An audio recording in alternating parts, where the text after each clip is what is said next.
මම අද සාකච්ඡා කරන්න යන්නේ 2023 24 කොමර්ස් O level paper එකේ MCQ part එක. එතකොට මම 1 ඉඳන් 26 දක්වා සාකච්ඡා කරලා තිනවා. ඒක ඔයාලට ගිහින් බලන්න පුළුවන් මගේ channel එකේ. ඒ වගේම තමයි දැන් අපි අද සාකච්ඡා කරන්න යන්නේ 27 ඉඳන් 32 වෙනකම් ප්‍රශ්න ටික. එහෙනම් අපි 27 වෙනි ප්‍රශ්නට යමු. 27 වෙනි ප්‍රශ්නෙන් අහනවා ණයගැති වෙනුරගෙන් 2024 දින ව්‍යාපාරයට ලැබුණු 20000ක චෙක්පත 2024 දින බැංකුවේ තැන්පත් කරන ලදී. චෙක්පත බැංකුවේ තැන්පත් කිරීමට අදාළ නිවැරදි දිත්ත සටහන තෝරන්න. එතකොට ළමයි දිත්ත සටහන මේ දිත්ත සටහන අදද්දී අපිට ගිණුම් 3කට යනවා නේද? ඒ කියන්නේ මෙයාලා අහලා තියෙන්නේ බැංකුවේ තැන්පත් කිරීම චෙක්පත බැංකුවේ තැන්පත් කිරීමට අදාළව දිත්ත සටහන විතරයි. ණයගැතියාගේ මුදල් හම්බුන එකට අපිට දිත්ත සටහන අහලා නැහැ. එතකොට මං කිව්වා වගේම ණයගැති මෙයාලා ගිණුම් 3ක් මෙතනට එනවා. ණයගැති ගිණුම, මුදල් ගිණුම සහ බැංකු ගිණුම. ණයගැති ගිණුම දැන් අපි සාමාන්‍යයෙන් අපිට සාමාන්‍ය විදිහට ණයගැතියාගේ මුදල් හම්බුනහම අපි ඒක අපේ ඒ 20000කින් ඒ ණයගැතියාගේ ණයගැතියව අඩු වෙනවා නේද? ඒ වගේම තමයි මුදල් හම්බුනාම අපේ මුදල් ගිණුම මුදල් කියන වත්කම අපිට වැඩි වෙනවා 20000කින්. දැන් චෙක්පතකත් එහෙම තමයි. එතකොට ණයගැතියාගෙන් මුදල් හම්බුනහම අපි එවෙලෙම බැංකුවේ තැන්පත් කරන්නේ නේද? අපි ටික දවසක් ගිහිල්ලා තමයි බැංකුවේ තැන්පත් කරන්නේ. එතකොට ණයගැතියාගෙන් මුදල් හම්බුනහම චෙක්පත හම්බුනහම අපි අපිට රුපියල් 20000ක හිටිය ණයගැතියා මේ අඩු වෙනවා. ඒ කියන්නේ ණයගැතියා අඩු වෙනවා කියලා කියන්නේ ණයගැති ගිණුම බැර වෙන්න බෑ. ඒ මුදල් කියලා තමයි බැර වෙන්නේ. එතකොට මුදල් ගිණුමේ අපිට මුදල් ගිණුමේදී අපිට දැන් ණයගැතියාගෙන් චෙක්පත හම්බෙලා තියෙනවා. අපි ඒක සාමාන්‍ය විදියට ව්‍යාපාරයේ ණයගැතියාගේ මුදල් හම්බුණා කියලා 20000ක් අපි මුදල් ගිණුමට හර කරනවා. ඒ කියන්නේ අපි ව්‍යාපාරයට ගෙනාපු ගමම අපි බැංකුවේ තැන්පත් කරන්නේ නැහැ. අපිට ඒක චෙක්පතක් විදියට අපිට හම්බෙලා. ඒ කියන්නේ අපේ මුදල් කියන අපේ අතති අපේ මුදල් ටික වැඩි වෙලා රුපියල් 20000කින්. එතකොට මෙයා 4/20 දින බැංකුවේ තැන්පත් කරනවා කියනවා චෙක්පත. එතකොට චෙක්පත බැංකුවේ තැන්පත් කරපුවාම අපිට අපි මේ මුදල් විදිහට තියාගත්ත අපේ චෙක්පත බැංකු ගිණුමට යනවා නේද? එතකොට ඒ බැංකු ගිණුම හර වෙනවා මුදල් ගිණුම කියලා. ඊට පස්සේ මුදල් ගිණුමේ අපිට චෙක්පත කියන්නේ අපි මුදල් විදිහට තියාගත්තේ ඒ මේ චෙක්පත අපි බැංකු ගිණුමට දානවා. ඒ හින්දා අපි මුදල් ගිණුම බැර කරනවා රුපියල් 20000කින්. එතකොට මේකට අදාළව දිත්ත සටහන වෙන්නේ දැන් මේ ප්‍රශ්නෙන් අහන්නේ චෙක්පත බැංකුවේ තැන්පත් කිරීමට අදාළව දිත්ත සටහන විතරයි. ඒක ඔයාලා පටල ගන්න එපා. බැංකුවේ තැන්පත් කිරීමට අදාළ දිත්ත සටහන විතරයි මෙයාලා අහන්නේ. එතකොට බැංකුවේ තැන්පත් කරපුවාම චෙක්පත අපිට ගන්න වෙන්නේ දිත්ත සටහන තමයි මුදල් ගිණුම බැර වෙනවා රුපියල් 20000කින්. ඒ වගේම තමයි බැංකු ගිණුම හර වෙනවා රුපියල් 20000කින්. එතකොට මේකට උත්තරේ එන්නේ 3 වෙනි උත්තරේ. එහෙනම් අපි 28 වෙනි ප්‍රශ්නට යමු. 28 වෙනි ප්‍රශ්නෙන් කියනවා ව්‍යාපාරයක බැංකු ගිණුමේ ශේෂය සංශෝධනය කිරීමේදී යොදා ගන්නා අයිතම පමණක් ඇතුළත් පිළිතුර තෝරන්න කියලා. ඒ කියන්නේ ළමයි අපි බැංකු ගිණුමේ ශේෂය සංශෝධනය කරනවා. බැංකු ගිණුමේ ශේෂය සංශෝධනය කරන්නේ අපි ව්‍යාපාරය විසින් බැංකුවෙන් අපි වෙනුවෙන් මේ ගිණුමක් පවත්වාගෙන යනවනේ. අපි ඒ අනුව ගිණුමක් පවත්වාගෙන යනකොට අපි ඒ අනුව අපේ පැත්තෙන් අපේ ව්‍යාපාරයෙන් ගිණුමක් පවත්වාගෙන යනවා නේද? එතකොට බැංකු ගිණුමක් අපේ ව්‍යාපාරයේ පැත්තෙන් අපිට ඒ කියන්නේ බැංකුවක් අපි බැංකු ගිණුමක් බැංකුවක් අපි වෙනුවෙන් මේ ගිණුමක් පවත්වාගෙන යනවා නම් ඒක එයාලට වගකීමක් වුණාට අපට ඒක වත්කමක් නේද? එතකොට අපි අපේ පැත්තෙන් ගිණුමක් පවත්වාගෙන යනවා. මොකද එතන මොකක් හරි සංශෝධනයක් වෙන්න සිද්ධ වෙනවා නම් අපිට ලේසියෙන් හඳුනා ගන්න පුළුවන්. එතකොට ව්‍යාපාරයේ බැංකුව පැත්තෙන් ඒ අවශ්‍ය ගනුදෙනු ඒවා සිදු කරලා අපිට එවනවා බැංකු ප්‍රකාශයක් නේද?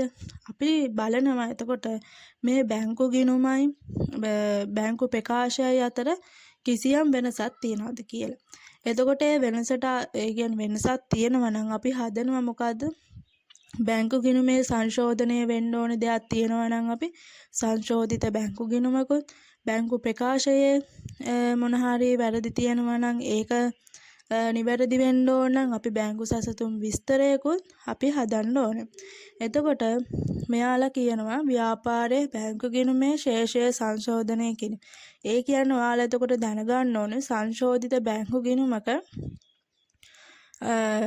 බැංකු ගිණුම සංශෝධනය කරද්දී එතකොට අපි ඇතුළත් කරන්න ඕන අයිටම් මොනවද කියලා ඔයාලා දැනගෙන ඉන්න ඕනේ නේද?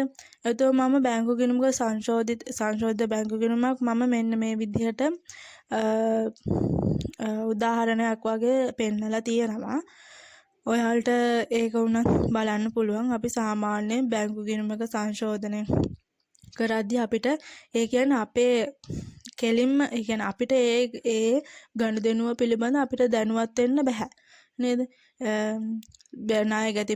ණයගැතියා කෙලින්ම බැංකුවට ගිහිල්ලා එයාගේ අදාළ ගනුදෙනුව සිද්ධ කරන්න පුළුවන්. එතකොට බැංකු ණය කියන ඒවත් එහෙමයි. බැංකු ගාස්තු කියන බැංකුවෙන් අපෙන් අය කරගන්න ගාස්තු අපිට හරියටම කියන්න අමාරුයි නේද? එතකොට ඒ වගේ අවස්ථාවලදී අපිට සංශෝධිත බැංකු ගිණුමක් හදන්න වෙනවා. 100%ක්ම බැංකු ගිණුමයි බැංකු ප්‍රකාශයයි අපිට සමාන වෙන්න يعني ඒ දෙකේ බැලන්ස් එක සමාන වෙනවා කියන්න අමාරුයි. එතකොට මෙයාලා අහන බැංකු ගිණුමේ සංශෝධිත බැංකු ගිණුමකට අදාළ අයිටම් මොනවාද කියලානේ. එතකොට මේ තියෙන්නේ ඒ අයිටම මොන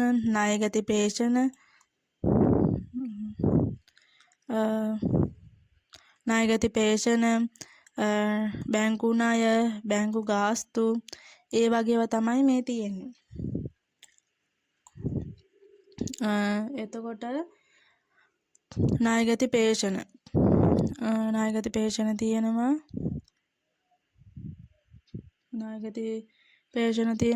ස්ථාවර බැංකු ණය අපිට ස්ථාවර නියෝග මත ගෙවන්න කියලා එහෙමත් දාන්න. يعني ස්ථාවර නියෝග මත අපිට සාමාන්‍යයෙන් තියෙනවනේ මේ ඔය එක වියදම් අපිට මේ මාසෙ තුල ඒ ගනුදෙනුව සිද්ධ කරගන්න අපිට බැංකුව මොකද අපිට මේ බැංකුවට කියන්න පුළුවන් මේ මාසෙට මේ දවසේ මේ විදිහට මේක ගෙවීමක් කරන්න කියලා. ඒක අපේ ස්ථාවර නියෝගය. එතකොට ළමයි ස්ථාවර නියෝග ගෙවීම කියන එකත් හරියනවා. තැන්පත් කළ නමුත් උපලබ්ධි නොවු චෙක්පත් එන්නේ බැංකු සැසඳුම් විස්තරයේදී. මේකත් එන්නේ මේ නිකුත් කළ නමුත් බැංකුවට ඉදිරිපත් නොවු චෙක්පත් කියන්නේ බැංකු සැසඳුම් විස්තරයේදී. එතකොට අපිට ගන්න වෙන්නේ උත්තරේ පළවෙනි එක තමයි. ස්ථාවර නියෝග මත ගෙවීමත් සංශෝධිත බැංකු ගිණුමේ අයිතමයක් විදියට ගන්න පුළුවන්. අපි යන් එහෙනම් 29 වෙනි ප්‍රශ්නෙට.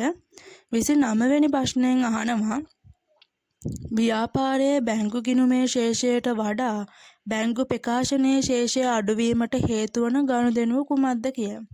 ඒ කියන්නේ ළමයි දැන් මම ඔයාලට පෙන්නුවා බැංකු සංශෝධිත බැංකු ගිණුම නේද? එතකොට ඒ සංශෝධිත බැංකු ගිණුම හදන්නේ අපි මේ ව්‍යාපාරය විසින් හදාගන්න ඒ බැංකු ගිණුම හින්දා. බැංකු ගිණුමේ තියෙන වැරදි අනිවැරදි කරලා තමයි අපි සංශෝධිත බැංකු ගිණුම හදන්නේ. ඒ වගේම තමයි බැංකු ප්‍රකාශනයකුත් බැංකුවෙන් එවන අපිට බැංකු ප්‍රකාශනයක් අපේ ගනුදෙනු වලට අදාළ. එතකොට ශේෂය අඩුවීමට හේතුව වන ගනුදෙනුව කුමක්ද කියලා කියනවා. ඒ කියන්නේ බැංකු ගිණුමේ ශේෂයට වඩා බැංකු ප්‍රකාශනයේ ශේෂය අඩු වෙන්න ඕනේ. එහෙම අඩු වෙන්න නම් වෙන්න ඕනේ මොකද්ද? බැංකු ගිණුමේ ශේෂය සටහන්ව තියෙද්දී, ඒ කියන්නේ බැංකු ගිණුමේ සටහන් වෙලා තියෙද්දී බැංකු ප්‍රකාශනයේ සටහන් නොවූ අයිතමයක් තමයි එන්න ඕනේ නේද? දැන් නිකුත් කළ නමුත් බැංකුවට ඉදිරිපත් නොවූ චෙක්පත් තියෙනවනේ. නිකුත් කළ නමුත් ගෙවීමට ඉදිරිපත් නොවූ චෙක්පත් කියන්නේ අපි නිකුත් කරලා. ඒ කියන්නේ බැංකු ගිණුම හදද්දී අපි දන්නවා නිකුත් කරලා තියෙන්නේ කියලා. එතකොට අපි ඒක නිකුත් කරපු හින්දා අපි බැංකු ගිණුමෙන් ඒක අඩු කරලා දානවා නේද? හැබැයි නිකුත් කළ නමුත් ගෙවීමට ඉදිරිපත් නොවුච. හැබැයි බැංකු ප්‍රකාශනයේ අර සංශෝධිත දැන් බැංකු ප්‍රකාශනයේ තියෙන ඒ බැංකුව විසින් ඒ බැංකුවට ඉදිරිපත් වෙලා නැහැ. ඒ වුණාට බැංකුවට ඉදිරිපත් වෙලා නැහැ කියන්නේ ශේෂය තාමත් එහෙමමයි. හැබැයි බැංකු ගිණුමේ ශේෂය අඩු වෙලා තියෙන්නේ නේ. එතකොට ඒක ගන්න බෑ. බැංකු ප්‍රකාශනයේ ශේෂය අඩු වෙන්න හේතු වන්න මෙතනට උනේ නේද? එතකොට බැංකුවේ ශේෂය එහෙමම. බැංකු ප්‍රකාශනයේ ශේෂය එහෙමමයි. බැංකු ගිණුමේ ශේෂය අඩු වෙලා නම් තියෙනවා. තැන්පත් කළ නමුත් ගෙවීමට කියන්නේ උපලබ්ධි තැන්පත් කළ නමුත් උපලබ්ධි නොවූ චෙක්පත්. තැන්පත් කරාට ඒ තැන්පතුව ඉදිරිපත් වෙලා නැහැ නේද? ඒ කියන්නේ තැන්පතුව අදාළ විදිහට හරි විදිහට මේ තැන්පත් කරාට සල්ලි ටික බැංකුවට ගිහිල්ලා නැහැ වගේ තමයි කියන්නේ. එතකොට තැන්පත් කළ නමුත් උපලබ්ධි නොවූ චෙක්පත් කියන්නේ අපි බැංකු ගිණුමේ තැන්පත් කරලා තියෙනවා. ඒ කියන්නේ බැංකුවේ තැන්පත් කරලා තියෙනවා අපි ඒක දන්නවනේ. එතකොට බැංකුවේ තැන්පත් කරලා තියෙනවා නම් අපි බැංකු ගිණුමේ සටහන් කරන්නේ කොහොමද? මේ බැංකු ගිණුමේ හර විදිහට සටහන් කරනවා. ඒ කියන්නේ තැන්පත් කරනවා කියන්නේ අපිට මුදල් හම්බෙලා කියන එක නේද? හර විදිහට සටහන් කරනවා. හැබැයි බැංකුවේ ඒ කියන්නේ තැන්පත් කරාට බැංකුවට ගිහිල්ලා නැහැනේ. ඒ කියන්නේ තැන්පත් කරාට අර බැංකු ප්‍රකාශනයේ බැංකුවේ මේ ශේෂය වැඩිවීමක් සිද්ධ වෙලා නැහැ. එතකොට අපේ බැංකු ගිණුමේ ශේෂය වැඩි වෙලා අර බැංකු ප්‍රකාශනයේ ශේෂය අඩු වෙලා නේද? එතකොට අපිට උත්තරය ගන්න පුළුවන් දෙවෙනි එක. බැංකු ප්‍රකාශනයේ ශේෂය අඩු වෙන්න හේතු තමයි මේ තැන්පත් කළ නමුත් උපලබ්ධි නොවූ චෙක්. බැංකුවට ඍජුවම ලැබුණ ලාභාංශ කියන ඒවා බැංකු ප්‍රකාශනයේ ශේෂය අඩු වෙන්නේ නැහැ නේද? බැංකු ප්‍රකාශනයේ ඒක තියෙනවා. රායිගතිපේෂණ කියන ඒවා බැංකු ප්‍රකාශනයේ තියෙනවා. එතකොට ඒක ශේෂය බැංකු ප්‍රකාශනයේ ශේෂය අඩු වෙන්න හේතුවක් නෙමෙයි. ඊළඟට 30 වෙනි එකට යමු අපි. රන්තරු ක්‍රීඩා සමාජයේ 2023 මුළු ආදායම රුපියල් 2,30,000ක් වූ අතර මුළු වියදම රුපියල් 1,80,000ක් විය. ඒ අනුව 2023 වර්ෂය සඳහා රන්තරු ක්‍රීඩා සමාජය උපයා ඇත. එතකොට ළමයි ආදායමෙන් වියදම අඩු කරපුවාම තමයි දැන් අපි මේක ක්‍රීඩා සමාජයන්. ඒ කියන්නේ මේක ලාභ නොලබන සමාගම නේද? ලාභ නොලබන සමාගමක අපි සාමාන්‍යයෙන් ලාභය අලාභය කියලා සටහන් කරන්නේ නැහැ. අපි සටහන් කරන්නේ අතිරික්තය හෝ ඌනතාව. ලාභයක් නම් අතිරික්තතාවය විදිහටත් අලාභයක් නම් ඌනතාවයක් විදිහටත් අපි සටහන් කරනවා නේද? එතකොට මුළු ආදායමෙන් මුළු වියදම අඩු කරපුවාම එන්නේ 2,30,000න් 1,80,000ක් අඩු කරපුවාම එන්නේ 50,000යි නේද? මුළු ආදායමෙන් මුළු වියදම අඩු කරපුවාම ආදායමෙන් වියදම අඩු කරපුවාමනේ අපිට ලාභයක් හරි අලාභයක් හරිනේ. හැබැයි මේක ලාභ නොලබන සමාගමක් හින්දා මේකෙදී අපිට අතිරික්තයක් තමයි එන්න ඕනේ. ඒ කියන්නේ 50000ක අතිරික්තයක් තමයි එන්න ඕනේ. එතකොට උත්තරේ එන්නේ 3 වෙනි උත්තරේ. එහෙනම් අපි යමු 31 වෙනි ප්‍රශ්නට. සුමග ළමා සමාජයේ වාර්ෂික සමාජික මුදල රුපියල් 200යි. වාර්ෂික සමාජික මුදල රුපියල් 200යිලු. මුළු සමාජික සංඛ්‍යාව 50ක් වන අතර 2023 වර්ෂයේ සඳහා සමාජිකයන් 10 දෙනෙකු සමාජික මුදල් ගෙවා නැත. 2023 සඳහා වර්ෂය සඳහා පිළියෙල කළ ලැබීම් හා ගෙවීම් ගිණුමේ ඇතුළත් කළ සමාජික මුදල වන්නේ. එතකොට ළමයි අපි ලැබීම් හා ගෙවීම් ගිණුම කියලා කියන්නේම අපි සාමාන්‍ය ව්‍යාපාරවල හදන අර මුදල් ගිණුම වගේ තමයි. මුදල් එනවා නම් ලැබීමක් විදියටත් මුදල් ගෙවනවා නම් ගෙවීමක් විදියටත් තමයි අපි සමාජික මේ ලැබීම් හා ගෙවීම් ගිණුම කියලා කියන්නේ. එතකොට ලැබීම් හා ගෙවීම් ගිණුමට දාන්න මේ අතුලත් කරනවනේ සටහන් කරනවනේ අපි සමාජික මුදල කියලා එකක් නේද? එතකොට අපිට ඒ වෙලාවේ ලැබුණ එක තමයි අපි සටහන් කරන්නේ නේද? එතකොට ලැබීම් හා ගෙවීම් ගිණුමේ සටහන් කරන්නේ එක්ක ලැබුණොත් ලැබීම් විදිහට, ගෙවුවොත් ගෙවීම් විදිහට. නැතුව වර්ෂයට අදාළ ලැබීම්නුයි වර්ෂයට අදාළ ගෙවීම් විදිහටයි නෙමෙයි අපි සටහන් කරන්නේ. එතකොට මෙයාලා කියන වර්ෂයට අදාළ සමාජික ගාස්තු 200යි. මුළු සමාජිකයන් 50 දෙනෙක් ඉන්නවා. හැබැයි 10ක් දීලා නැහැ. එතකොට අපි ලැබීම් විදියට ඒ කියන්නේ 40යිනේ දීලා තියෙන්නේ නේද? එතකොට අපි ලැබීම් විදියට ගන්න ඕනේ 50 නෙමෙයි 40ක් විදියට. මොකද 10ක් දීලා නැහැනේ. අපි ලැබෙනවා නම් විතරයි ලැබීම් විදියට දාන්නේ නේද? එතකොට 240න් වැඩි කරපුවාම එන්නේ 8000යි. එතකොට උත්තරේ වෙන්නේ 8000. සමහර කෙනෙක් සමහර විට 250 වැඩි කරලා 10000 එහෙම දාන්න පුළුවන්. එහෙම වෙන්නේ නැහැ. මොකද මේක ලැබීම් නම් ලැබීම් විදියටත් ගෙවීම් නම් ගෙවීම් විදියටත් විතරයි අතුලත් කරන්නේ. ඊළඟ ප්‍රශ්නේ තමයි මුළු නිෂ්පාදන පිරිවැය මූලිකාංග දැක්වෙන පිළිතුර තෝරන්න. මුළු නිෂ්පාදන පිරිවැයක මූලිකාංග ඒ කියන්නේ නිෂ්පාදන පිරිවැය මොනවාද මූලිකාංග කියලානේ අහන්නේ.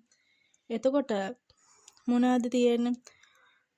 ඍජු ද්‍රව්‍ය ඒ කියන්නේ KTM කිව්වොත් එහෙම ප්‍රාථමික පිරිවැය නිෂ්පාදන පොදු කාර්ය පිරිවැය තියෙන නේද?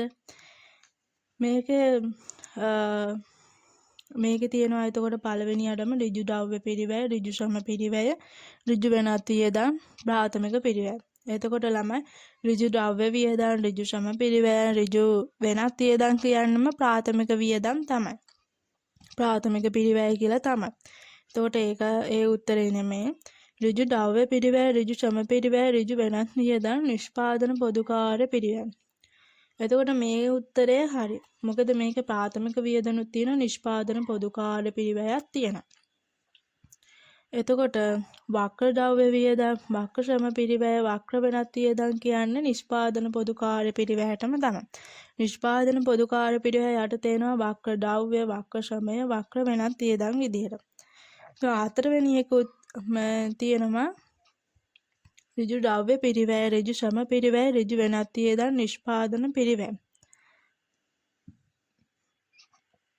එතකොට ළමයි මේ ඍජු ද්‍රව්‍ය පිරිවැය, ඍජු ශ්‍රම පිරිවැය, ඍජු වෙනත් මෙතන තියෙන්නේ නිෂ්පාදන පිරිවැය. එතකොට මේක වැරදි. නිෂ්පාදන පොදු කාර්ය පිරිවැය තමයි එන්න ඕනේ නේද? නිෂ්පාදන පිරිවැය කියන්නේ මේ ප්‍රාථමික පිරිවැයයි නිෂ්පාදන පොදු කාර්ය පිරිවැයයි එක එකතුව තමයි අපි කියන්නේ නිෂ්පාදන පිරිවැය කියලා නේද? එතකොට උත්තරේ විදියට ගන්න ඕනේ දෙවෙනි එක. එහෙනම් මම 32 ඉඳන් 32ට වෙනකන් සාකච්ඡා කරා. 33 ඉඳන් ඊතුරු ප්‍රශ්න ටික ඔක්කොම සාකච්ඡා කරන්න බලාපොරොත්තු වෙනවා තව වීඩියෝ එකකින්.